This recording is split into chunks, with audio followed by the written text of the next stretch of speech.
आगे बढ़ते हैं नेक्स्ट टॉपिक पर आपके साथ। ओके, हेडिंग बनाएंगे सरोगेसी पर सुप्रीम कोर्ट का फैसला। सरोगेसी पर सुप्रीम कोर्ट का फैसला। ओके, सरोगेसी क्या होती है जानते हैं हम लोग। यहाँ पर किराए की गोख समझने के लिए बोलते हैं हम इसको। सरोगेसी वैसे दो प्रकार की होती है। अगर मैं कहूँ आपसे, मान लीजिए हस्बैंड और वाइफ है, ये दो एक कपल है, ठीक है, जो प्राकृतिक रूप से अपना बेबी पैदा कर पाने में असक्षम है या नहीं करना चाहते, वॉटेवर, दोनों केस हो सकते हैं। मेडिकली अनफिट है या तो ये, या वॉटेवर की कंडीशन अलग हो सकती है। ये मान लीजिए मदर है, ये फादर है, बनना चाहते हैं लोग। यहाँ पर क्या होता है, दो प्रकार की सरोगेसी होती है। एक सरोगेसी कहते हैं ट्रेडिशनल सरोगेसी, हम लोग परंपरागत सरोगेसी बोलते हैं, ट्रेडिशनल सरोगेसी बोलते हैं।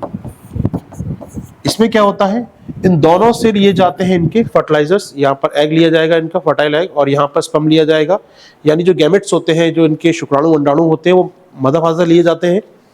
तो यहाँ से लिए जाएंगे, इनके शुक्राणु अंडाणु गैमेट्स लिए जाएंगे, और उसका निषेचन किया जाएगा, फर्टाइल एग तैयार किया जाएगा उससे एक, और निषेचन के बाद एक अन्य महिला की गोद में उसको ट्रांसप्लांट किया जाएगा। यही होगा यहाँ पर काम। कुल मिलाकर यहाँ पर जेनेटिक बेबी किसका होगा, कुल मिलाकर वो इन माँ बाप का होगा। जेनेटिकली माँ बाप इनके होंगे। बस ये कि ये महिला कंसीव नहीं कर सकती बच्चे को, तो यहाँ बच्चा कौन पेट में कौन रखेगी, महिला 9 महीने रखेगी, डिलीवरी करके दे देगी इनको। जो बच्चा पैदा होगा, जेनेटिक गुण किसके होंगे उसमें, अपने मदर फादर के होंगे, कोई समस्या नहीं है यहाँ तक। ये होता है ट्रेडिशनल सरोगेसी। एक सरोगेसी में हो सकता है कि ये जो माता है, इसमें ओवरी नहीं है या अंडाणु जनन करने की क्षमता नहीं है, इसका यूटेरस नहीं है इसके बॉडी में, या कोई सिंड्रोम है, इसको बीमारी है कोई, जिसके चलते ये अंडाणु पैदा नहीं कर सकती, यानी इसका गैमेट नहीं हो सकता। तो यहाँ पर शब्द आता है डोनर गैमेट्स का। अभी डोनर गैमेट्स क्या होते हैं, यानी कि फादर का स्पर्म लिया जाएगा इस केस में, दूसरे केस में, और जो महिला डोनर है उसका अंडाणु लिया जाएगा। तो डोनर गैमेट्स बोलते हैं हम लोग यहाँ पर। तो डोनर है ये, इसका आप अंडाणु ले रहे हैं बेसिकली, उसका आप एक भाग ले रहे हैं, इनको निषेचित करा रहे हैं आपस में, और फिर इसको आप महिला में रख रहे हैं 9 महीने के लिए। इसमें इस माता का रोल कुछ नहीं है, ठीक है, इस माता का रोल नहीं है। ये फादर, इसका यहाँ पर अंडाणु लिया आपने, उसमें निषेचन कराया, इसी घर में रख दिया आपने। जो बच्चा पैदा होगा उसमें किसके जेनेटिक गुण होंगे, फादर के तो होंगे, इस महिला के नहीं होंगे। ये सरोगेसी प्रकार की, लेकिन बच्चा किस कपल का होगा, बच्चा इस कपल का होगा। इस प्रकार की सरोगेसी के लिए वर्ड यूज करते हैं अपने यहाँ पर जेस्टेशनल सरोगेसी, जेस्टेशनल सरोगेसी और परंपरागत ट्रेडिशनल सरोगेसी, ठीक है। इसमें क्या होता है, माता पिता के शुक्राणु की बात करें हम लोग, ठीक है, सरोगेट कहा जाता है, ठीक है। इस प्रकार सरोगेट मदर केवल बच्चों को जन्म देती है। अगर बात करें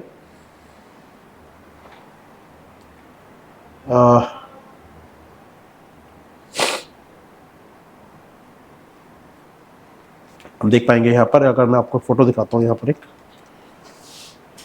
यहाँ पर हम क्या कर रहे हैं, ये हस्बैंड वाइफ है, इसका स्पर्म लिया पति का आपने, ये डोनर महिला है, इसका अंडाणु लिया आपने, इन दोनों को आपने एक एम्ब्रियो बनाया, भ्रूण बनाया।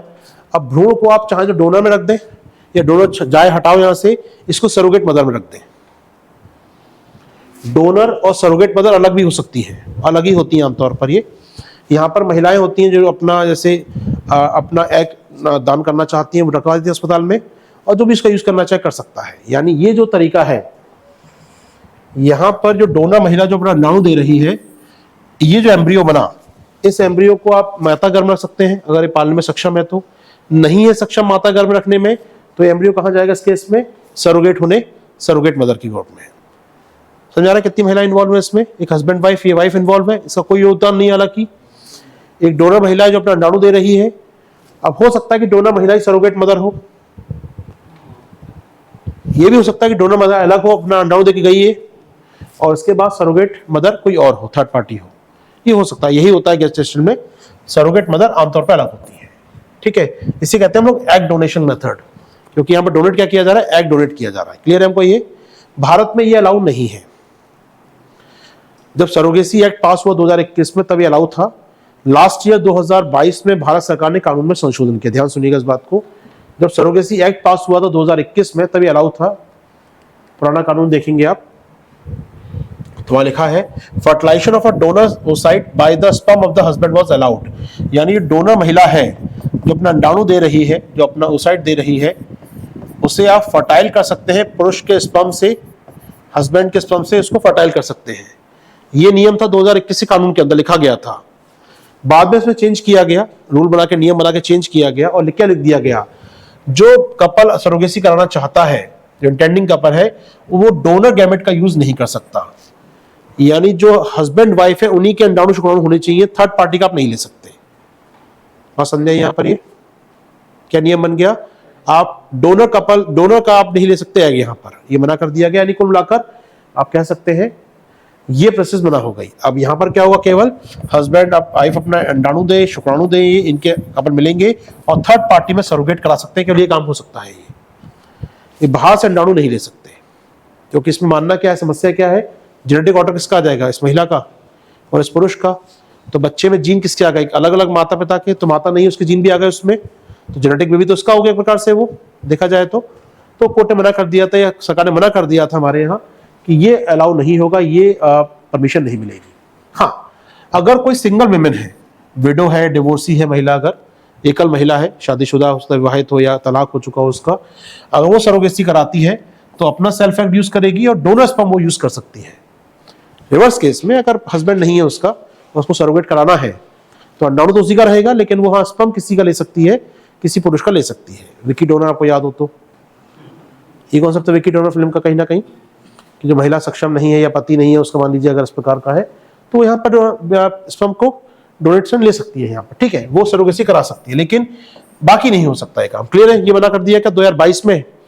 अब एक कपल पहुंचा सुप्रीम कोर्ट में। कपल का कहना है, जनाब ये मेरी हस्बैंड वाइफ है मेरी, इसको एक रेयर सिंड्रोम है, बीमारी है, और इसके गर्भ में अंडाणु या इसका यूटेरस है ही नहीं, इसकी बॉडी में अंडाणु नहीं हो सकते, इसका गर्भाशय नहीं है इसकी बॉडी में, और ये अपने अंडाणु पैदा करने में सक्षम नहीं है। हम हस्बैंड वाइफ हैं, मेरी वाइफ अंडाणु पैदा नहीं कर सकती। आपका जो कानून है कहता है कि जो कपल है उसका अंडाणु शुक्राणु होना चाहिए, और मेरी वाइफ पैदा नहीं कर सकती। तो हमारा एक अधिकार है पेरेंटहुड का, माता पिता बनने का अधिकार है, राइट टू पेरेंटहुड अधिकार है हमारे यहाँ। व्यक्ति को माता पिता बनने का अधिकार है। अगर आप वो अधिकार छीनाएंगे तो ये क्या होगा, ये नियम लागू होगा तो माता पिता नहीं बन पाएंगे कभी यहाँ पर। तो कोर्ट ने कहा बात सही है आपकी, इस केस में परमिशन दी जाती है कि आप डोनर का एग यूज कर सकते हैं। बात समझ में आई हमको यहाँ पूरा वर्ड में? तो क्योंकि कोर्ट ने माना राइट टू पेरेंटहुड, माता पिता बनने का अधिकार सभी को होना चाहिए। सरोगेसी का मुख्य काम क्या है, राइट टू पेरेंटहुड ना यार। सरोगेसी लाया इसलिए गया कॉन्सेप्ट, उन माँ बाप को जो नहीं बन सकते नेचुरली, उनको मदद की जाए। अगर महिला नहीं बन सकती नेचुरल रूप से माँ, तो ऑफकोर्स मदद की जाए उसकी यहाँ पर।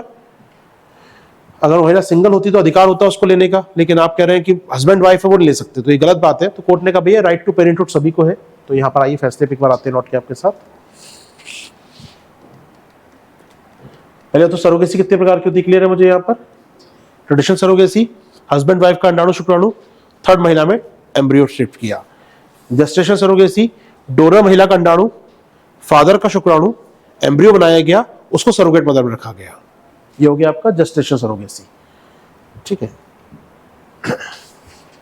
व्हाटएवर जेस्टेशनल सरोगेसी होता है यहाँ पर, ठीक है।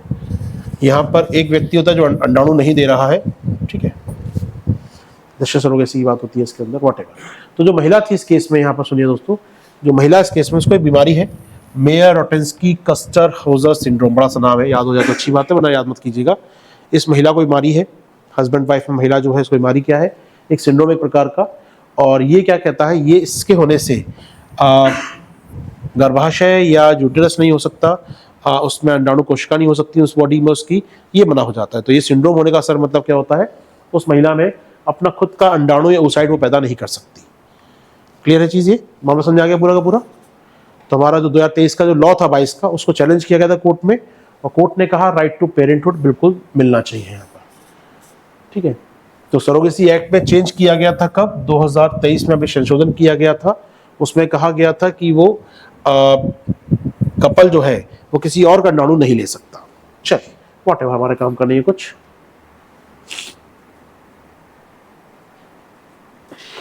ठीक है, सरकार ने इसका विरोध किया था, इस प्रस्ताव का, कोर्ट के आदेश का विरोध किया सरकार ने। क्यों किया? सरकार का मानना है कि जो बच्चा पैदा होगा इससे ना, वो जेनेटिकली माँ बाप का नहीं होगा। सरकार की अपनी समस्याएं हैं, सरकार को लॉ सरकार चलानी है। कोई ऐसी मुश्किल आ गई तो कल क्या करेंगे ना, जेनेटिकली फिट मतलब बच्चा तो माँ बाप का नहीं है, वो जेनेटिकली किसी और माँ का क्लेम करेंगे तो क्या करेंगे, फिर हम फंस जाएंगे मामले में। तो सरकार मना करती है भैया ऐसा नहीं हो सकता। तो कोर्ट ने कहा नहीं ऐसा करने दीजिए, क्योंकि राइट टू पेरेंटहुड बड़ा है अपने आप में किसी भी अधिकार से।